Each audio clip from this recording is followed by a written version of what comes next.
Okay, well, welcome everybody to Solar Noon Tuesday. I'm Jay Warmke with solarpvtraining.com and welcome you this week. It's October 15th, and our structure for this session is fairly straightforward. We do it kind of in three parts.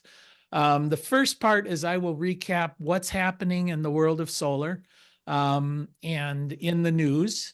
And then we'll do a quick recap of webinars, conferences that are coming up in the next couple of weeks. And then we'll do a deep dive into an item of interest that's been of interest to me specifically. So hopefully it'll be of interest to you. This week, we're going to be talking about some of the frustrations and the processes involved in permitting, getting your permits for your systems. Not always a very straightforward process. So let's talk about that, share some of our horror stories as we move forward. So let me jump into the news here for the week of October 13th, this week. This summer, the U.S. Supreme Court actually overturned the 40-year-old precedent where federal agencies with expertise were determined that they were supposed to interpret the administration of ambiguous laws that were passed by Congress. This 1984 ruling was the result of a lawsuit, Chevron USA versus the National Resources Defense Council. This became known as the Chevron Doctrine. Basically, the courts will defer to the administrative bureaus that are charged with administering these laws, like the EPA and the like. Well, the Supreme Court this summer overturned this and basically threw it back into the district court judges to let them determine how best they thought that these laws should be administered. Now, as a result, a lot of renewable energy supporters are concerned that the IRA, the Inflation Reduction Act, is soon now going to come under review by the various courts, that a lot of these things will be challenged. Well, there was an interesting article in Solar Power World where they quoted a expert, Keith Martin, who's a partner in the Norton Rose Fulbright law firm. He was basically saying because the IRA is a tax bill, subject to the rules associated with the IRS and the Treasury, that it's very, very difficult to appeal a policy or a statute under this, so that the IRA is probably fairly safe from this Chevron decision and shouldn't be affected very much. But like everything else that happens when you input some overturn precedents, it does insert a lot of uncertainty into how these things are going to be interpreted in the future. There's a recent couple of polls that are released, one from California, one from Texas.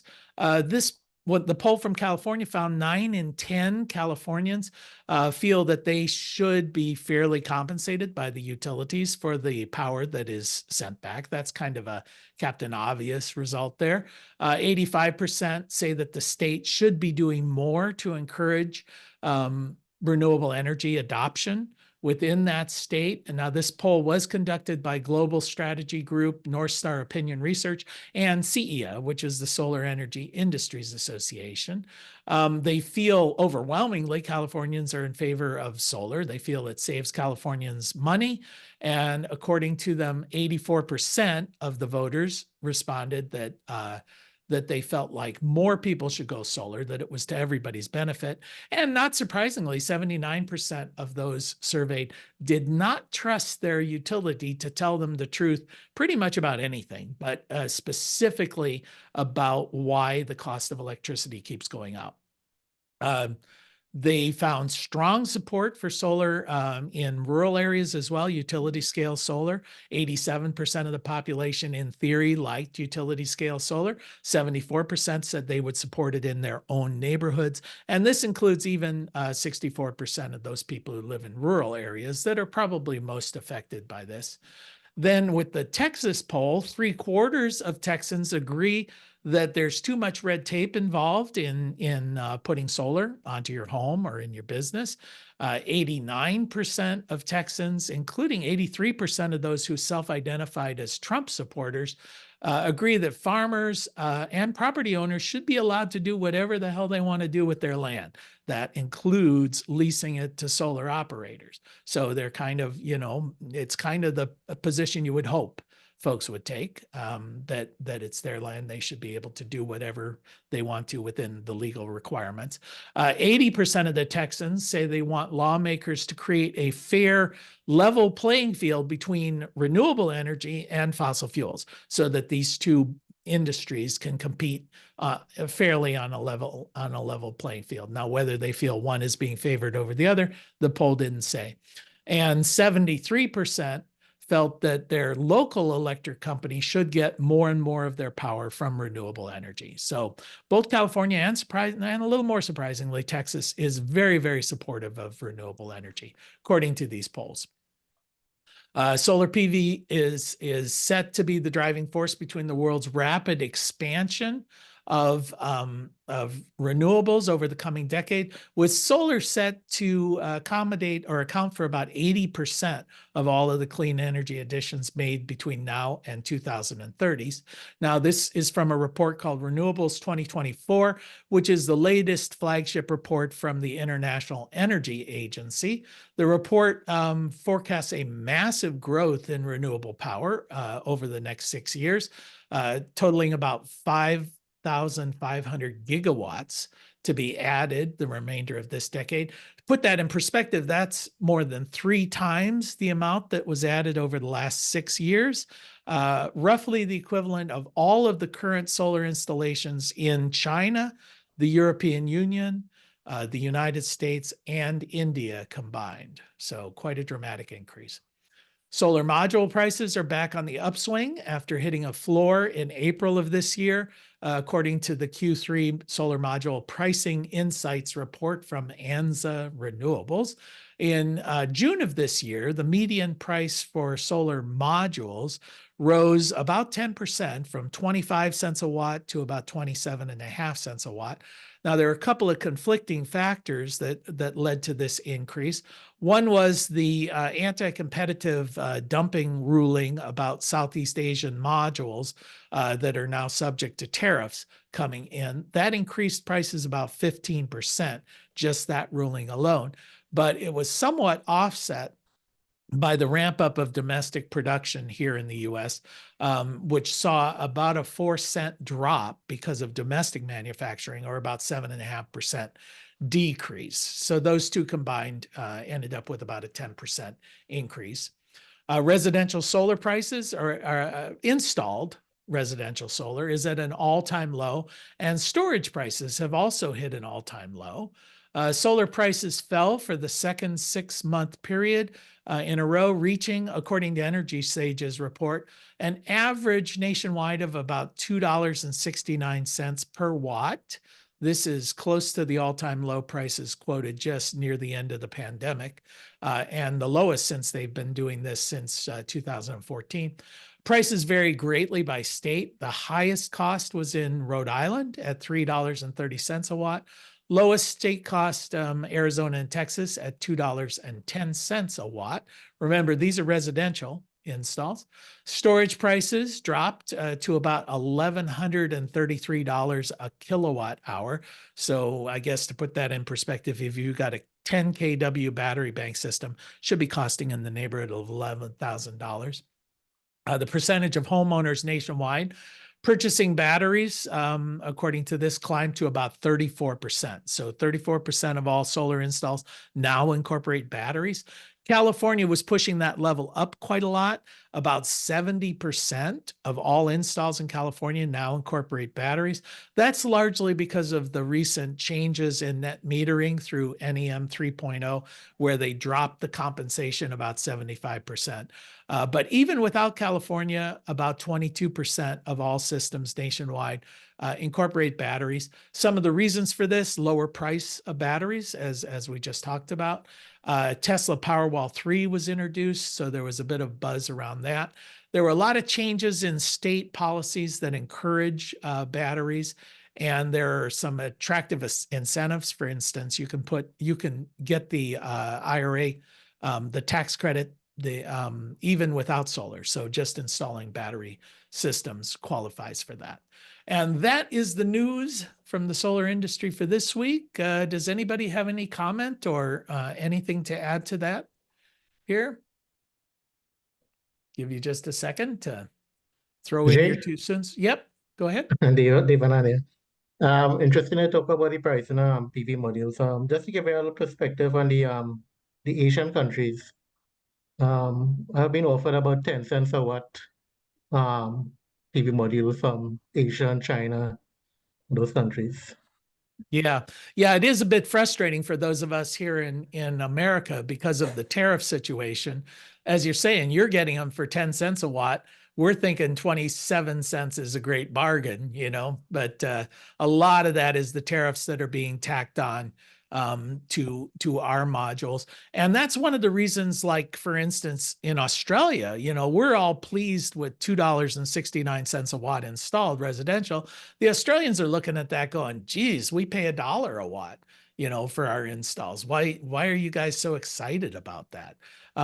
So the United States is definitely the high cost marketplace in this world of solar. And some of that we're going to talk about here in a little bit when we start talking about permitting and some of the frustration around that. But certainly a lot of the imported modules are adding to the cost. Just all of the soft costs are really where the problems are for us here in North America. And Devin, and you mostly do larger systems, right? So you're going to get a per watt reduction just because of that as well. Yeah. What is your average install cost when you go out and do I don't know, say a 100 kW system? 100, well, again, it varies depending on whether it's a good time because the commercial market in Trinidad is asking for grid connected systems now, not to export to the grid, but based upon self-consumption. So it would vary between that and whether one using energy storage. But the last 108 kilowatt system we quoted for a customer, this was grid connected, no batteries. It came to just on about 700,000 TT. Trinidad conversion rate, you could basically say 7 to 1 for per US dollars. So no, So it wasn't bad at all. Yeah. so it'd be about 100,000 US dollars for, Yeah. so about $1 a watt is Yeah. what you're getting at. Okay. Yeah. I want you to bid on my next project as well so that we can get that price here. Okay. Any other questions or comments before I jump into the items of the day as far as webinars and the like? Give you just a second. All right. Feel free to interrupt if something comes to mind. Let me make this a little bit bigger so I can see it. Yeah, tomorrow, October 16th, 10 a.m., there's a webinar from Wood Mackenzie on grid reliability and resiliency.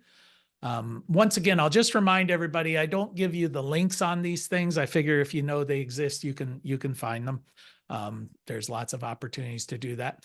October 16th at noon Eastern time. All these are going to be Eastern time. From S&P Global Market Intelligence, there's a webinar on data centers and some of the issues there. Tomorrow again, Enphase storage. This is one for residential folks. If you're wanting to just see what's happening in the Enphase battery world, Renvu is putting this one on at 1 o'clock tomorrow. Their webinars are usually pretty good, not just sales events. So that'll be one that I was tempted to sign up for. Scaling for your commercial and industrial solar on the 17th. Excuse me. Then on the 17th at 2 p.m., there's a job census report discussion. This is from IREC, the Interstate Renewable Energy Council. These things are usually very participatory. So if you want to sign up for it, you can give your own feedback. But basically, they've done a job census and they're going to be discussing the results about that. Then the Clean Fuels Ohio is going to be having, in conjunction with American Electric Power, they're discussing new rate focuses. I'm a little bit nervous about where this is leading because AEP is putting it out there to better serve you. We're doing all of this, which basically usually means that they're about to really stick it to you with the new rate increases. So we may be seeing the PR initiative to try and justify why they're hiking up their rates. So we'll see what that's about. October 30th, Solar Builder having one on cable management issues. Another one, October 30th, the Clean Energy Summit in the District of Columbia. That's an in-person thing. And then we have our courses are online and face-to-face courses that are always available at solarpvtraining.com. So welcome you to jump in there. And as someone asked just a moment ago, we do have the 9th edition of the Understanding Photovoltaics textbook sitting right here. I can prove to you it exists. Hey, there you go. So it's been updated to the 2023 codes. And eventually we'll get our online training in harmony with that. And then I anticipate that the ETA level 1 certification will also be modified. There haven't been that many changes in the last 3 years. We try and update these things with the code cycle.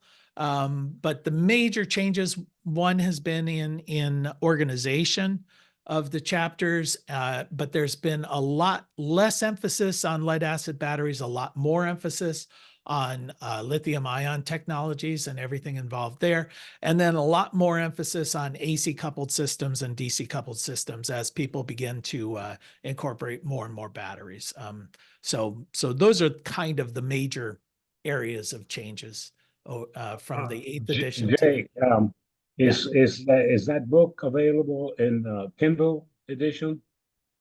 Kindle edition? No, I think I've just got a PDF version. Okay. Yeah, I tried doing these Kindle things before, and it turned out it was just a lot of headaches for like 2 or 3 sales. So somebody just asked me about an Apple format as well. And I'm kind of just going, yeah, I don't know. It's available a PDF. Yeah, PDF. Yeah, one of the issues with those Kindles and things like that is because there are so many integrated graphics and things like that. I think those tend to work better with just straight text. But you know, PDF seems to work fine if it's a transportation issue. Do you have an online site where we can buy this book, or do you? How do we acquire a copy? Yeah, if you go to solarpvtraining.com, it's there under the okay. books tab. So this is good. You're like my sales guy. You can be Ed McMahon. It says, how can I get this copy? You know, it's like so. Oh, how do we acquire a signed copy? Somebody just asked. Yeah, I've signed some. It devalues them quite a lot, but you know, everybody complains that they've been marked up. So if you want it, just let me know. That seems a little bit, I don't know. I'll be modest, right? Okay, so let me throw this open. I know that we had Eric. Eric, we had talked about here, trying to get him a couple of weeks ago, and his internet crapped out on him. So Eric, did you want to jump in? You had a case study here that you wanted to touch on before we get into the thing about permitting. Yeah, absolutely. So I've gone through a whole journey installing my solution. So I know I just to give you a little background, what kind of devices I have for the system. I went with the latest and greatest end-phase solution. So that means IQ gateway and combiner, IQ 5P battery, the system controller 3, and then I have 10 microinverter 8 pluses and 10 Q-cell 395 watt panels. It's on my garage, which is detached, and it's about 35 feet from the combiner to the house, and about 40 feet from the router. So why that is important is you can have communication issues if it's, you know, far away from your router. So I ended up having to use an extender to go and get better performance. One of the things when I was designing the system, actually, I designed it in class with you, Jay, and people in my class. So we had talked about like all the Series 3 components, but when we were getting close to, I started working with a local installer just because I'm not experienced. And Enphase recommended that they go up to the 5 series. Problem is that there's not like Enphase is still not, you know, up to speed on all the changes from 3 to 5. Like I recently started going through the installer training myself just so I could learn how to do things better. And all your training is going to be on all the 3 series. You're not going to see any 5 series battery. So you have to keep that in mind. So what that means is a lot of installers that you might work with aren't experienced on the equipment. And there was a change between, you know, the IP communication between the devices, and they have this new communication wire that combiner, controller, and battery use to communicate with each other. So keep that in mind when you're thinking about conduit going from your combiner to the controller, that you have to have room for that communication wire in there as well. Right. And you may also want to separate those from your power lines because they may get some interference between the communication and the, you know, communication lines are often susceptible to power waveform. And that's a great point too, Jay, because to my chagrin, I also learned going through the training that my combiner installation isn't correct. You know, they kind of come pre-wired for a grid-tied solution. And if you have a battery, which to me, I think, you know, Enphase can help out, like, hey, if you order a battery, what kind of battery implementation are you going to use? And then, you know, maybe you should pre-wire the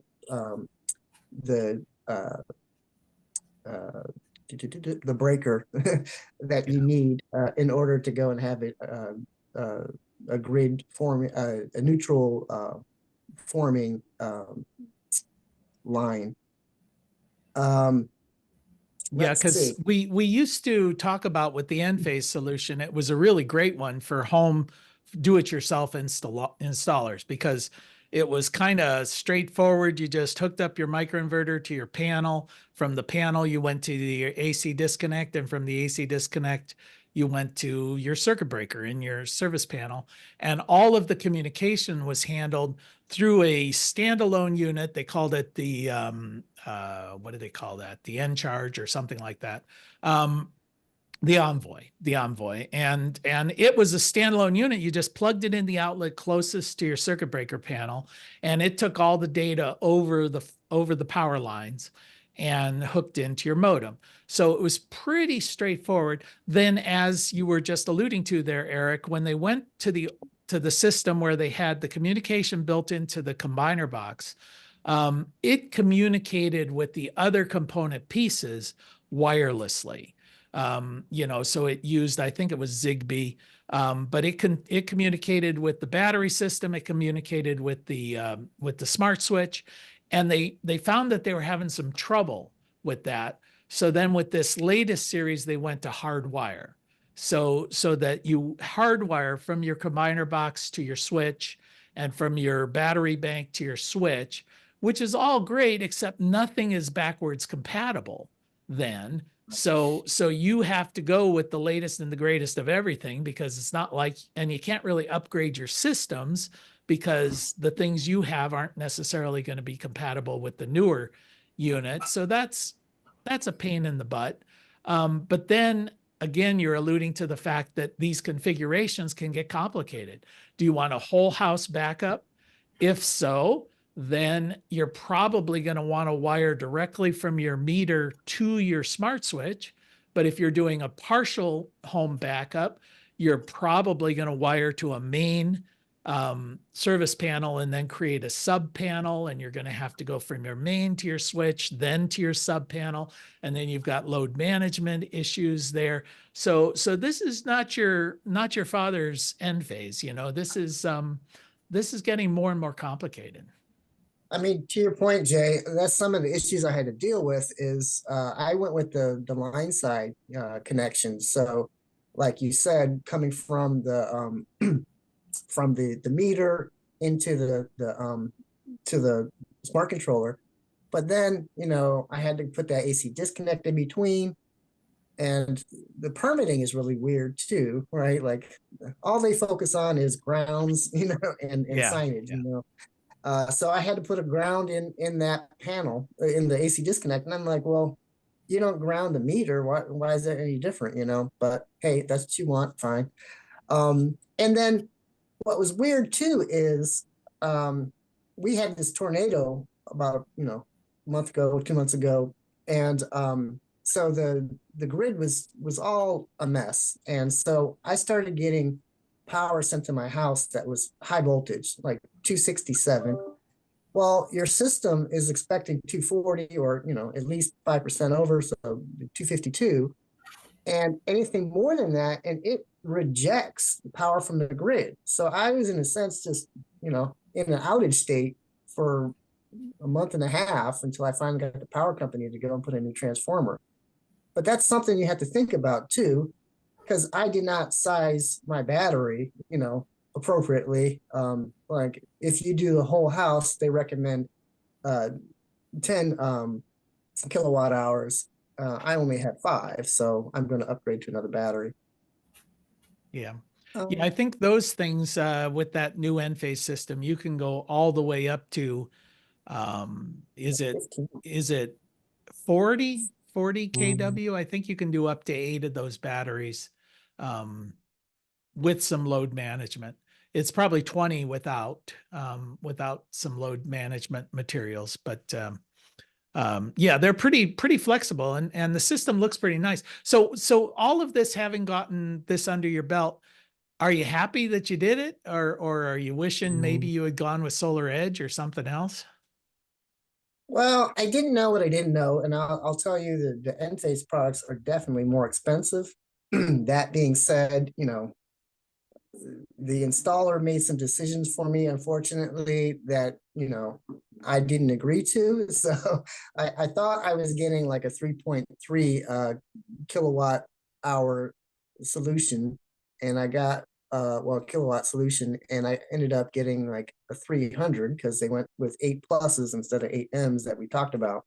Oh, Yeah. That being said, you know, like when we're in class, we talk about like the amount of hours of isolation you're supposed to get. I've noticed though, when you have these microinverters, you're getting the whole bell curve. You know, you're getting the tail ends, the 2 tails. You're still getting power, as well as, you know, the 2 standard deviations. You know, yeah. so you're getting power all day long, which is, you know, you're getting a lot more than what you had planned on. You know, Yeah. so that's good. You know. Mm-hmm.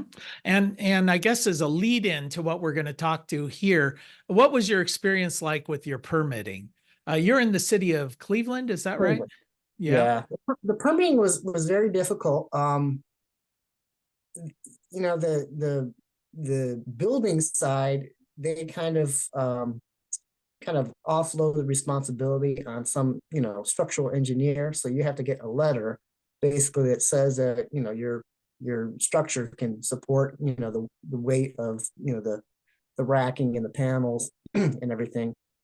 And you know, it's kind of hard to find one of those if you're not connected, you know. So it was hard to do that. And then I had to go and make a lot of modifications to my garage to meet his requirements. And then the electrical was also very difficult, you know, I kind of shot myself in the foot because I upgraded my electric panel without a permit. But so, you know, there were some things that he wanted, you know, fixed in the house, you know, for him to sign off. So, but yeah, but I finally got it all done. So I got my green tags. There you go. And about how much was the cost of your permits? Do you remember? The cost of the permits is not very expensive. I want to say, like maybe 40 for the electric panel and maybe, I don't know, like 100 for electrical and then 100 for the building. Oh, okay. Not very expensive, but where the cost came in was all the changes that I had to make, you have to upgrade all your grounding and Yeah.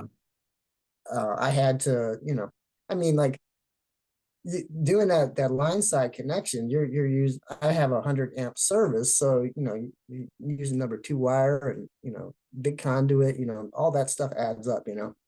Sure. Yeah, and oftentimes people don't really realize when you're putting in a solar array, your local jurisdiction may interpret that this is a major change, and they want everything now updated to the most recent electrical code, which can, in some circumstances, add tens of thousands of dollars to the cost. I've seen some reports out in California, for instance, that you've got to move the entire lines coming into your home to get them away from gas lines because there's now certain setbacks. So if you had buried cable coming in from the pole, you might have to retrench and completely reinstall that. Based on that, you might have to upgrade your service panel. A lot of things. For instance, I don't know if you had a utility disconnect on your meter, the box that No. looks like little breakers there, because under the new code, the 2023, that's a requirement. So they might require that you switch out your meter box, just So because. I was lucky. He said if I put an AC disconnect in, and then that was good enough. So Yeah. like in Yeah, between. and one of the controller issues and- you run into a lot is these inspectors have no clue what they're looking at when it comes to solar. I've had many inspectors where you just have to point out what the different products are, what they do, how they work, and they're like, "Oh yeah, wow, I've never seen one of these," that kind of stuff. So as you mentioned, they're always looking at bonding and grounding because that's something they understand. They're wanting to make sure that AC disconnect is out there next to the meter. That's a requirement. I still, for the life of me, don't understand why, because if you've got a microinverter system that shuts down as soon as you disconnect from the grid, it feels like a redundant piece of equipment, but it's one that they just focus on like crazy. So Yeah, and I said if you hit the rapid shutdown and you pull the meter off the meter box, how is that any different than the AC disconnect? it's not. It's probably just a way of shutting down without having to pull the meter. I could understand that. But now with the utility disconnects that are having to be built into the meter, that's kind of the same as an AC disconnect there. So, but now they're wanting you to have both. So I guess it's one of those things that everybody, it's now gospel. And we're going to keep it there, even if it doesn't make any sense. So, with the old rapid shutdown, without rapid shutdown, it made sense, because you may still have live lines coming. But I don't know. Somebody may have a reason for this that they can articulate, but it doesn't make sense to me. Anything else, Eric, you want to add on that before I jump into permitting? No, that's it. Okay. All right. Well, thanks for sharing that. Now Thank I'm gonna have a moment to vent, and I would love people to vent with me when we get into the world of permitting, because I'm in the middle of some of this at the moment, and it is absolutely an exercise in frustration. It's usually a matter of the more you're trying to comply with the rules, the more frustrating it gets. And we would never recommend doing it without the permit. Gosh, that's usually easier, So I'll just let you know my experience is not super extensive, but I'll give you a couple of examples with the utilities that I've worked with here recently. we have one Guernsey Muskingum Electrical Co-op that was for our farm, regional co-op. It was kind of an interesting experience when I called the utility to say, okay, how do we deal with solar, putting solar on? The response was kind of like, oh, you need to talk to Zach. He's the guy who's interested in solar. And so I talked to Zach and I'm saying, what do you guys need from me? He goes, oh, I'd like to come out and see you, when you're doing the system, when you energize it, I'd kind of like to be there. So I was like, okay, great. You come and join us. In fact, I invited him and he came out and had waffles and helped us commission the system. Very informal. There was like a 1-page, here's your net metering agreement. Here's your interconnection agreement. They kind of just said, make sure you've got a 1741. Is that the, I'm losing it in my brain, but the ANSI standard for inverters so that it shuts off if the grid loses signal. And they wanted to make sure there was an AC disconnect there. So very informal. Then you get into American Electric Power and this becomes a bit of a nightmare. I want to kind of, if you're not familiar with the process and if you guys have experience in other jurisdictions, then you can share some of these same situations. But my experience with American Electric Power, first thing you do is you jump into their portal. This seems to be the only way of doing it. You can't talk to a human being. You've got to actually go into this DOS, 1.0 system that they've got here. And you log in and then they want you to, essentially you need to get permission from the utility to get this whole process started. So I will encourage you, if you're thinking about installing solar on your home or business, if those of you guys who do this for a living, you're, I'm sure, familiar with the frustrations of all of this. Start this really early, a lot earlier than you think it's going to take, because it's going to take longer than you could ever possibly imagine. The process here, you can see at the top there, unsubmitted, completeness review, technical review, approval, system installation, verification, meter installation, in-service.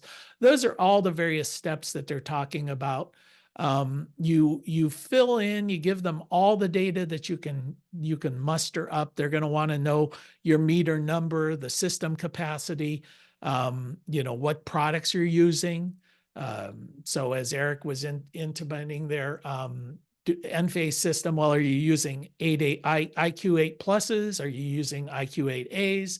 You're going to want to give them a data sheet that's part of that. What size panels are you using? What are their certifications that are associated with it? What's the DC size? What's the AC output size? All of these kind of things. You plug all of that stuff in there. You give them who's installing it. If you're installing it, if you've got an installer, they're probably the ones who are filling out this paperwork, hopefully. And then you submit it.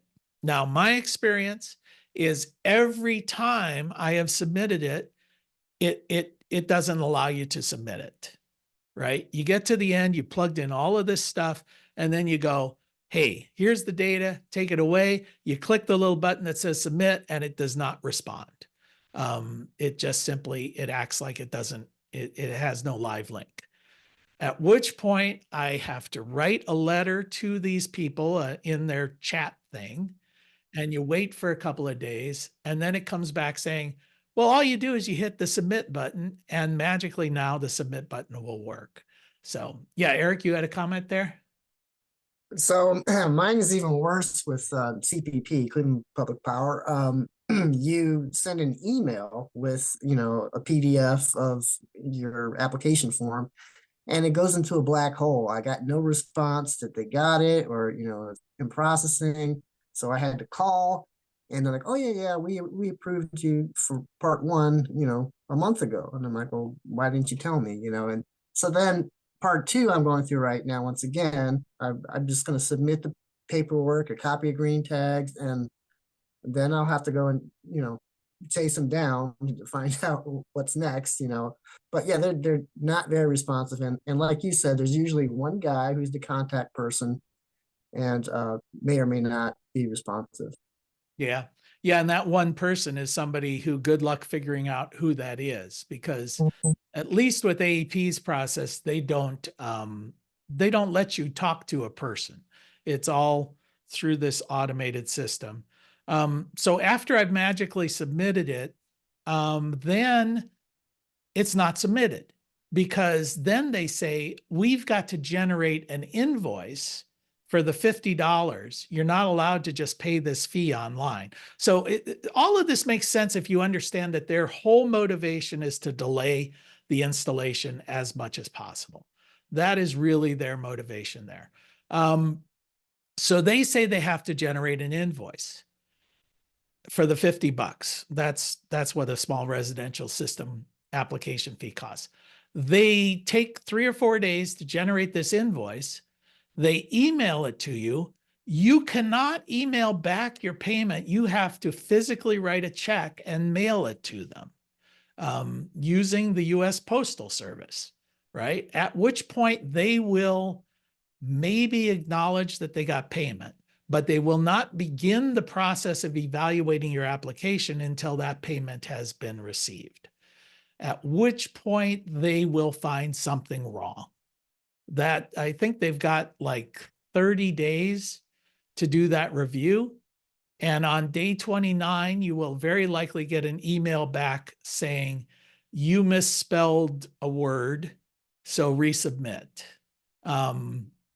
This seems to be normal process. And then you resubmit it, wait another 30 days, and they give you approval. Now that's just to commence operations, to begin the installation. So figure in, these are some of the back and forth there. I also wanted to, when they ask for signatures, I forgot a whole step. You've got to actually now sign this thing, but it's not just signing it. It's like, oh gosh, all this stuff, the application fee, for bi-directional, complete this thing. And now we're going to send you something asking for a signature, and the signature steps are like, click the preview, unlock the request signatures button, click the request signatures button, send it to a DocuSign link. After you've signed these things, hit the submit. None of these things work the first time through. So anyway, it's exceedingly difficult, exceedingly frustrating. So once you've got this permission to proceed, then you've got to, you've got to also submit all the project details. I've got a couple of things here. Some of the general information that they're going to want. And just as a matter of course, what kind of documents, and this is all fairly acceptable. You figure they're going to want a one-line drawing of your system. They're going to want a site plan. Where does this thing sit on the property? One of my applications I got rejected because on the site plan, even though it was oriented north and south, there was not an arrow pointing north with the letter N. So they wanted the drawing to indicate that was north. So the whole thing had to be redone because of that. I had another one rejected because on one document I had referred to myself as J. Warmke, and on another it was Jerome Warmke. So the whole document had to be resubmitted. Then they're going to want general liability insurance and all of that, all of your paperwork for the insurances, pictures of where the disconnect switch is going to be. They want pictures of where the equipment's going to be. Lots of pictures they want there. So you send them all of that stuff. Then they give you permission. Then you wait. I took a couple of screenshots here. This is one that's in process. We're still waiting to hear back from them, but this one was submitted on September 27th. So still just waiting to find out if they're going to give us they haven't even acknowledged that they've gotten payment. So we'll see how that works. Oh, this was once you finish with the project, then what they want you to do is send pictures of the install. And they want you to send your approval from the from the inspection, that the inspectors come out, they've signed off on everything, everything's cool. They want lots of pictures. You submit all of that. And then, as Eric pointed out, it sort of falls into another black hole. This is the install here for our office. I just wanted to point out that we finally got permission to operate on September 19th. The system had been installed and completed on June 29th. So filed the paperwork as soon as it was over, and it took that long for AEP to finally come back to say, now you're allowed to turn your system on. I mean, to my way of thinking, first off, the whole install only took 2 days. Yet it took them, what is that, about 80 days to give us permission to turn this on. And from what I keep hearing from folks, this is not an isolated issue. This seems to be more the norm than the exception. In fact, I just sort of plugged in some time periods here under their process. And if you look here, this is just AEP. We're not talking about permits yet. So you submit it, you get then you do 10 days to finally get the application submitted, because they go through all of that rigmarole of mailing you the invoice. You have to mail them a check, and then they accept it that they've got it. And this is if everything's fine. Then they do 35-day review. They'll find something wrong. They'll ask for another 35 days to do the second review. Then they're going to say, okay, go ahead. Then you do the install in 2 days, and then you've got 80 days before they allow you to turn it on. One of the reasons I wanted to bring this up is to vent, obviously, because it's annoying. But secondly, if you're in this as a business and you're dealing with your customers, they're going to blame you for this. They're going to say, how come it's taking so long? You said you could do this in a couple of days, and it's taking months. Especially after the system is installed and you're just sitting here waiting for permission to operate. And they're looking at it going, you know what, I'm spending money on electricity. I've invested all this money on this system, and it's just sitting here idle because I can't turn it on. You must have screwed something up. So I just want you to make sure you level set with your customers about this kind of time that's going to be involved here. Eric, you had a comment there? Oh yeah. So I was originally thinking about doing this as a business, and I don't know if I want to anymore, just because of all these hassles.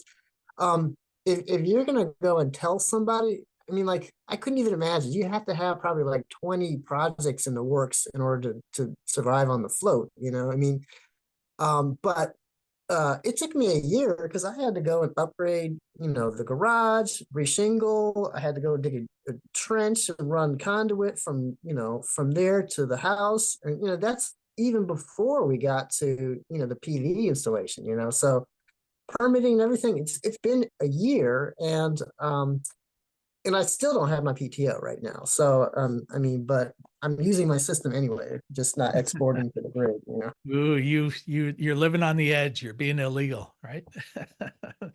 All right. Well, yeah, it is again, an exercise in frustration. The other issues, then we get into permitting. This was just with the utility. And it can be so extreme. Like I said, Guernsey Muskingum is like, hey, talk to Zach, he'll come out, have waffles, and you're all set. AEP, it's this frustration, and it is obviously designed to be frustrating and to delay the process.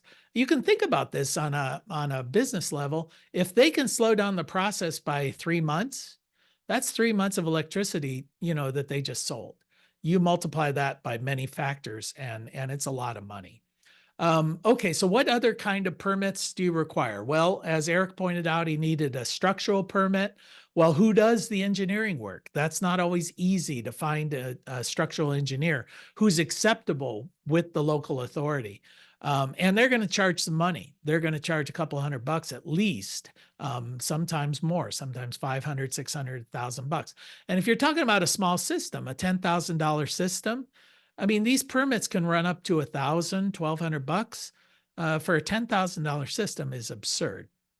Then you get into electrical permits. Who's allowed to submit them?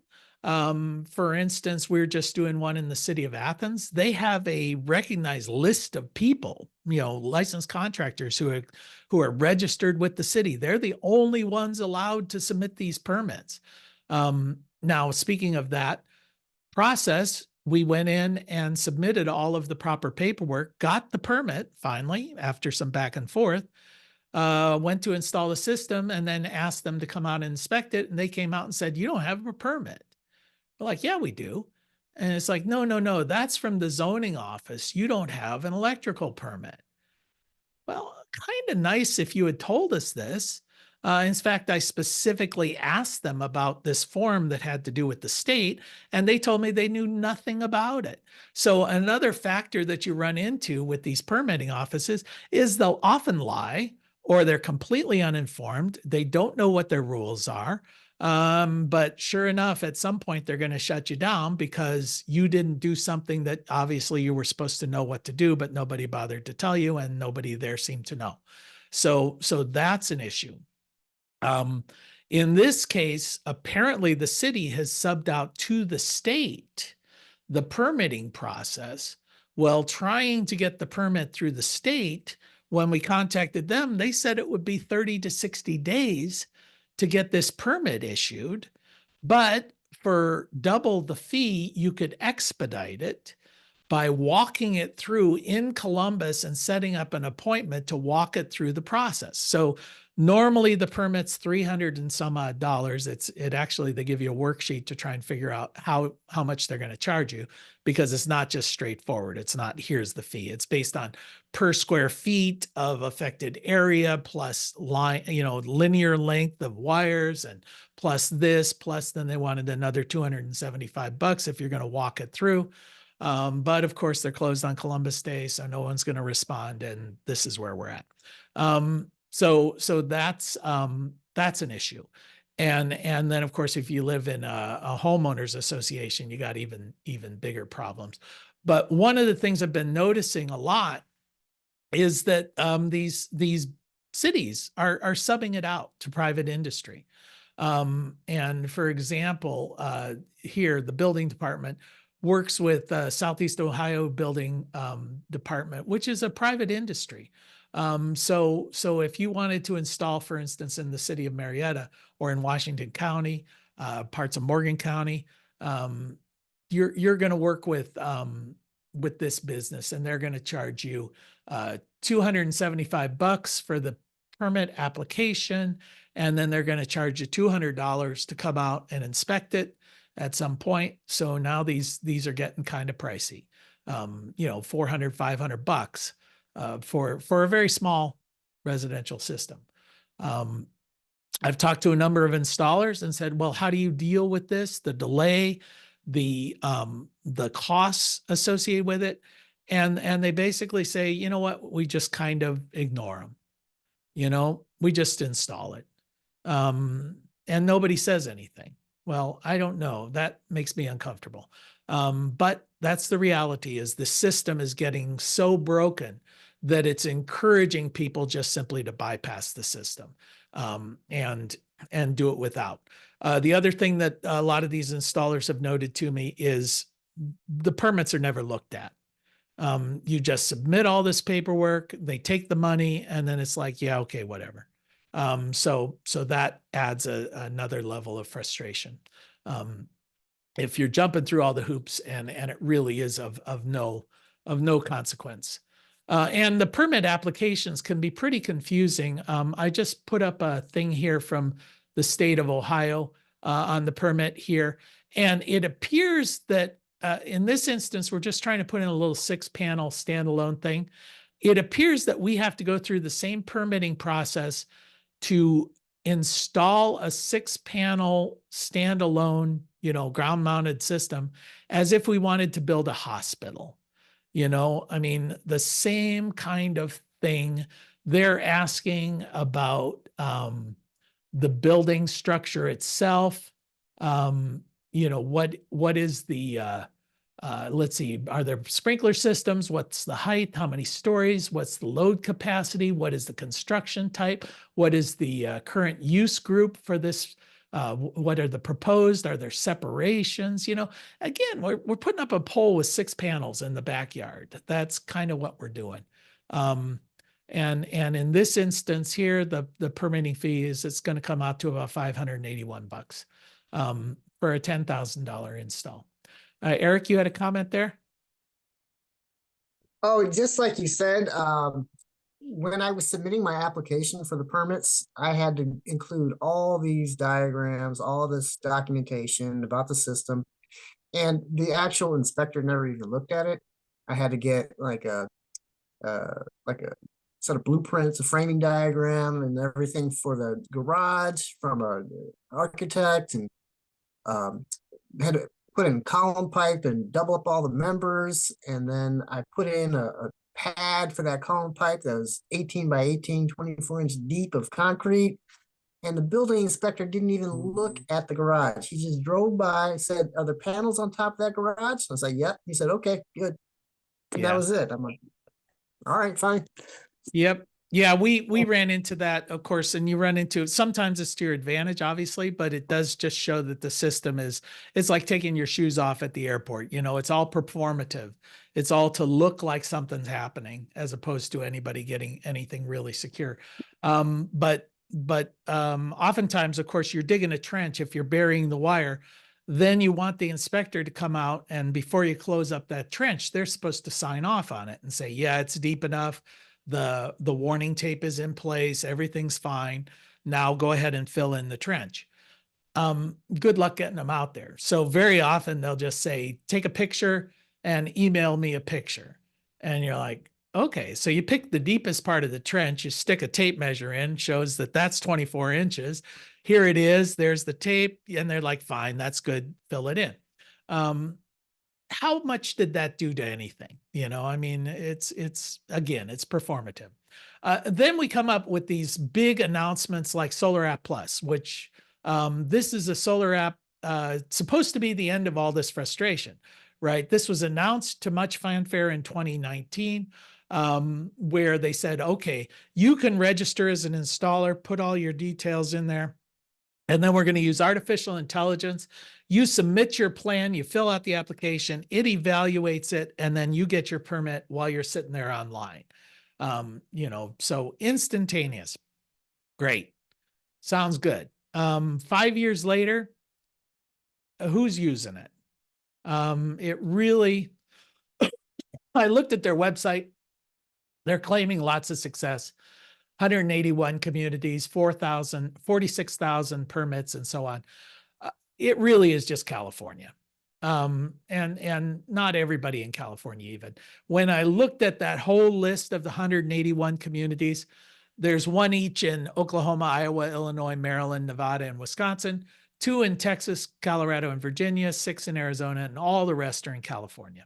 So this technology that's supposed to revolutionize all of this, it ain't being adopted. So that's a bit of a frustration. I fear that many of these zoning departments, code enforcement offices have turned the permitting into a profit center. And I don't think they're going to be quick to adopt a low cost, fast alternative.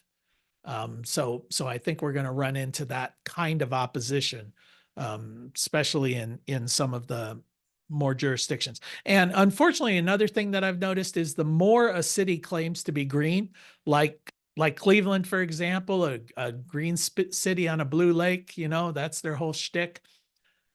The more they claim to be green, the more difficult they're going to make it for you.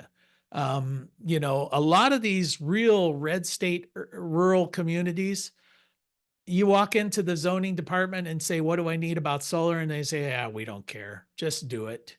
Get permission from the utility. And you know, that's all good as far as I'm concerned.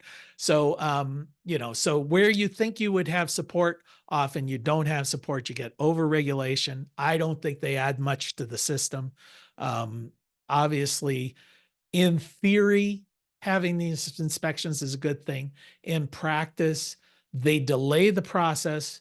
They add unnecessary levels of cost to the system. They add tremendous amount of time delays to the installation. And I don't believe they improve the quality of the install at the end of the day, in most situations. So that's kind of my summation. I've got a minute here. Anybody have anything they want to comment on before we call it a day? Jay Devan, and say thank God that system is not in place in Trinidad. Yeah. Definitely can't deal with it. It's very straightforward process. And the funny thing is only recently we started the ministry and government iron out the process, which is a very straight process. But so basically it's it submitted designs to the government electrical inspectorate. They give you a condition. It don't take very long. We do need to submit structural assessment reports. Mhm. Although we do it for the larger system, but for residential, it's not a requirement. So once it goes in, couple of days, they give you a visit, site visit. They come and do the stuff. Once the government electrical inspectorate, I mean, what you guys talk about is grounding and bonding and all the thing they Yeah. look at. But building codes, you know, they cannot granted that you do a lot of things up to standards. What I do say is that when it comes to installation in Trinidad and Tobago, it should only be done under a licensed electrician, Yeah. right? So they would fill out the forms and sign off on it. Mhm. Once the government electrical inspector sign off on the installation, it goes forward to a public utility, electrical public utility company, who will review it.